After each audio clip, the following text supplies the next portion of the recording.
Hi, welcome back on Do It Yourself channel. Today I'm going to show you how to enable or disable auto rotate screen in your Motorola Edge 30 Neo.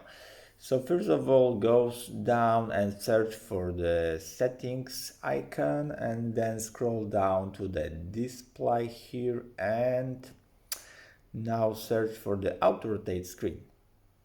If you hit that, the screen gonna be auto rotate. Yep. So if you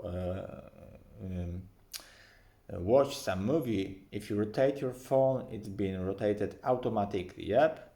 If you disable it, your LCD won't be rotate when you rotate itself. Yep.